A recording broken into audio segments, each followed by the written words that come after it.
সকল প্রিয় ছাত্রছাত্রীরা এডুইন্সের আরও একটি ভিডিওতে তোমাদের স্বাগতম। আমরা মাধ্যমিক 2024-এর একটি অঙ্কের প্রশ্ন ও তার সমাধানের একটি ভিডিও নিয়ে এসেছি রাশিবিজ্ঞান অধ্যায় থেকে। তো প্রথমে প্রশ্নটি দেখে নিই, তারপর আমরা এটিকে সলভ করব। বলেছে নিচের তথ্যের সংখ্যাগুরু মান নির্ণয় করো। তাহলে দেখো, আমাদেরকে একটা চার্ট দেওয়া আছে, শ্রেণী আর পরিসংখ্যা।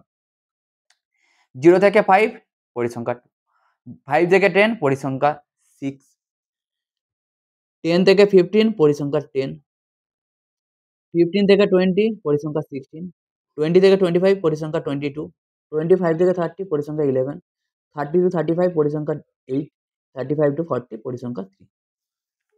দেখো, তাহলে শ্রেণীটা আমাদের ঠিকই আছে, 0 থেকে 5, 5 থেকে 10, 10 থেকে 15 ঠিকঠাকই দেওয়া আছে পরপর।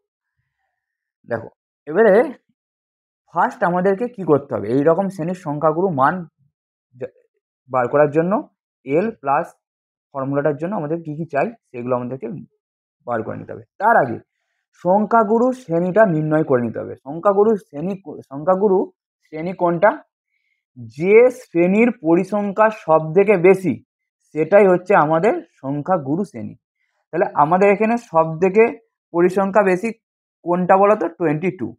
এটা কার পরিসংখ্যা? কোন শ্রেণীর পরিসংখ্যা? 20 থেকে 25। তাহলে আমার সংখ্যাগুরু শ্রেণী হয়ে গেল 20 থেকে 25।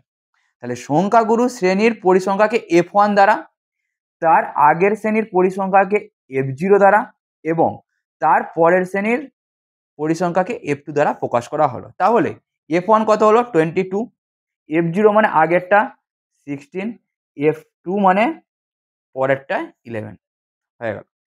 সংখ্যাগুরু শ্রেণীর নিম্ন সীমা আমাদের চাই এলটা। নিম্ন সীমা মানে ফার্স্টের যেটা আছে, তাহলে সেটা কত হবে? 20। আর ক্লাস সাইজ দেখো, 25 মাইনাস 20 কত হয়? 5। তাহলে এই জিগাস টু 5।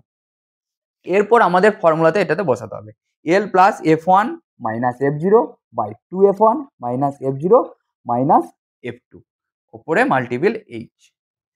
দেখো, তাহলে এল ভ্যালু আমরা পেয়ে গেছি 20 প্লাস প্লাস ডিভাইড আছে ওপরে। দেখো F1 এর ভ্যালু পেয়ে গেছি 22 মাইনাস F0 এর ভ্যালু কত? 16 মাল্টিপল 5। নিচে 2F1 2 মাল্টিপল F1 মানে 22 মাইনাস F0 মানে 16 আর F2 মানে minus 11। 20 plus 22 minus 16 6 multiple 5 by 22 multiple 2 মানে 44 মাইনাস 16 মাইনাস 11। তাহলে 44 মাইনাস 16 মানে 28, 28 মাইনাস 11 মানে 17। তাহলে 20 প্লাস 6 মাল্টিপল 5 30 বাই 17। এটা অ্যাপ্রক্সিমেট পুরো ডিভাইড যাবে না, অ্যাপ্রক্সিমেট ডিভাইড করে দিলাম 20 প্লাস 1.67 অ্যাপ্রক্স। তাহলে 20 প্লাস 1.76 মানে হচ্ছে 21.76। তাহলে সংখ্যাগুরু মানটা কত হয়ে গেল? 21.16। আজকের ভিডিওটি এই পর্যন্ত। তোমাদের ভিডিওটি কেমন লাগলো অবশ্যই জানাবে। এছাড়াও তোমাদের মাধ্যমিকের যদি কোনো প্রশ্নের সমস্যা থাকে আমাদের কমেন্ট বক্সে লিখবে, আমরা সেটির সমাধান পরবর্তী ভিডিওতে নিয়ে আসবো। এছাড়াও এই রকম আরো শিক্ষামূলক ভিডিও পেতে আমাদের ইউটিউব চ্যানেলটিকে সাবস্ক্রাইব করবে এবং ফেসবুক পেজটিকে লাইক ও ফলো করবে। ধন্যবাদ।